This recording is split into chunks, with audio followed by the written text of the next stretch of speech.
Okay, it looks like we got a fight. It's not completely confirmed yet, but it's looking like it's gonna come together. It looks like we got Canelo Alvarez fighting Jamie Munguia coming real soon. I don't think there's a release date yet. I don't even think it's confirmed fully, but it's looking like it's about to happen. So let's go over Jamie Munguia real quick. So this is a guy that held a legit title at junior middleweight.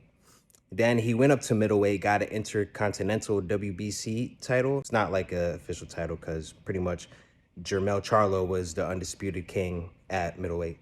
And he just recently got a vacant super middleweight championship belt. Jamie Munguia is a solid fighter, a real pressure fighter, real Mexican style fighter.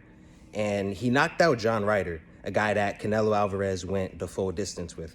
So props to him. And people loved, like the Mexicans love John Ryder. He's a really good fighter. Looks good on Munguia, and props to Canelo for taking this fight. But honestly, I'm almost starting to think that, no, I'm basically certain that, I'm very certain that Canelo is ducking a few fighters. Well, he's ducking a Bivol rematch. And before he fought Bivol the first time, he ducked Zerto Ramirez. Now, who I ultimately think he's ducking is David Benavidez. Let's talk about David Benavidez. David Benavidez is pretty much an interim super middleweight champion right now with the WBC interim title. And Canelo is undisputed at 168. He has all the belts right now. But David Benavidez is a guy that's on the come up who Mike Tyson actually called the Mexican monster. You know, we'll get into more of David Benavidez at another time. I would like to add that David Benavidez is the youngest super middleweight title holder in history. There's never been a younger title weight holder than him. And this feeling I have right now of Canelo ducking Benavidez is pretty much confirmed in my book by recent rumors and recent news that's come up. Samson Lukowicz, a guy that promotes David Benavidez, he came out and said that Al Heyman was trying to make a deal with Canelo because initially he was supposed to fight Jermall Charlo. I don't know if you guys remember that, because he fought Jermell Charlo previously at a catchweight, catchweights are dumb. That was really a dumb fight, but you know, it's something interesting to watch, I guess. But Al Heyman had a tough time trying to put this together, you know, a fight with Jermall, you know, the brother of Jermell, because Jermall is the lesser of the two brothers, to be honest. And Jermall's also been out of commission for a while. So it's like, okay, Canelo fights retired Triple G, basically retired. Then he fights John Ryder, who is surprisingly pretty good, but still, you know, pretty much a low risk kind of fight. And so his third fight in a row is going to be, you know, Jermall Charlo. That don't make sense, man. So it's kind of crazy, you know, how it came about, because Al Heyman says, hey, I can't really sell this fight with Jermall Charlo because he already beat his brother. Not a lot of people are going to be too interested. It's kind of a certainty that Canelo would win that fight. So Al Heyman proposed that he would give Canelo upwards of $55 million in a deal that would consist of Canelo fighting Jermall Charlo, and then say he wins, which basically he would fight David Benavidez right after. Now, when that offer was given, according to Lukowicz, Canelo denied it, and his team denied the offer. Then later on, you know, once all this news comes out, Eddie Reynoso goes on and says that this is just a rumor, that deal was never presented to us, which I really don't believe, to be honest. I really don't believe, because there's some other things that's happened too. Benavidez Sr., David Benavidez's father, was on an interview, I believe with Fight Hub, definitely an interview you can find on YouTube, and he was saying that Canelo reached out to the Benavidez team and gave them a lowball offer. Now, what a lowball offer is, you can pretty much guess what it is. In boxing, it's pretty much the same, universal.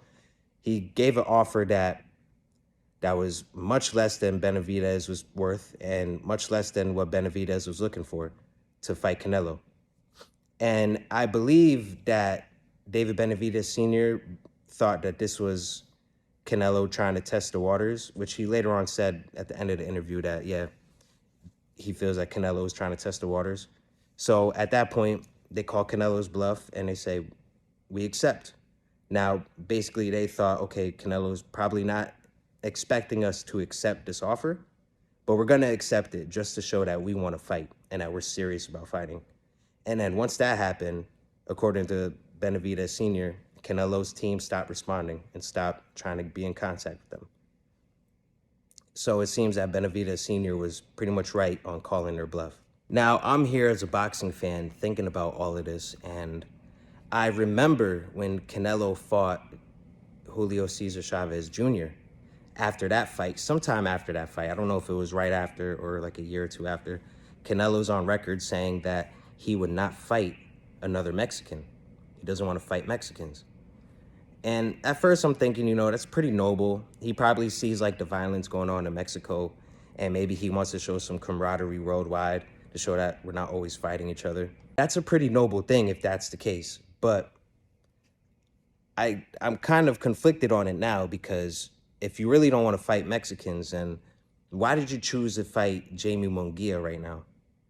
It's just weird. It just doesn't make sense, because you dug Deserto Ramirez before fighting Bivol, which was probably, you know, I think you took the better fight fighting Bivol, you know, the tougher fight at least, but you definitely didn't want to fight Zerto Ramirez. And, you know, it seems that you don't want to fight Benavidez, but now you want to fight Munguia. I think you only want to fight, I'm talking to you, Canelo, I think you only want to fight Munguia because it was the lesser of the two evils between David Benavidez and him, the lower risk, with a decent reward, because people will watch that fight. I will be tuning in for that fight for sure, just to be honest. But I'm starting to think that, you know, because you couldn't get away with fighting these low-risk fighters, you know, you chose to choose Munguia. You know, is that the reason? Is the reason that you're fighting Munguia now because you couldn't get the money to fight Jermall Charlo? You wanted to keep taking these low-risk fighters for high reward? You know, it kind of just makes sense to me now, and it just alludes to the idea that Canelo is just scared to fight Benavidez. One thing I want to make clear is that Canelo Alvarez is a legend, an absolute legend. When he went up in weight, he fought Callum Smith. He fought, you know, the big guys. He challenged himself. He beat a really game Billy Joe Saunders. And yeah, it was, you know, really solid fights. You know, as he went up, he took some surprisingly tough fights. And he's a legend regardless. You know, he holds titles in many weight divisions and challenged himself to go up in weight. You know, he always gets that credit.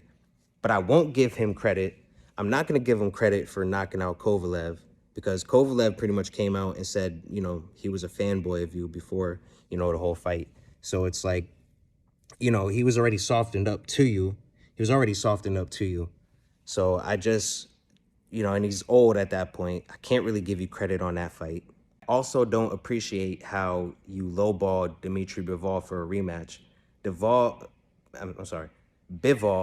deserves a lot more money for a rematch. Not the same amount he got the first time. He beat you the first time. So you deserve to give that man some more money if it's in your power to do so. I don't really appreciate that either. But one thing that I think we can all come to an agreement at, and what seems pretty certain at this point, is that Canelo Alvarez does not want to face the Mexican monster, David Benavidez. So if you like this video, please watch my previous videos. We predicted Ryan Garcia and Devin Haney. You know, we're predicting Sean O'Malley and Chito Vera too, very soon. You can expect it in a week or so, or less. And my next video is actually going to be defending Canelo Alvarez against another great fighter that's currently fighting right now.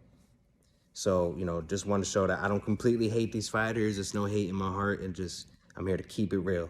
My name is Dolo Ren, producer and content creator of the Productive Conversations podcast. We're on Spotify, Apple, YouTube.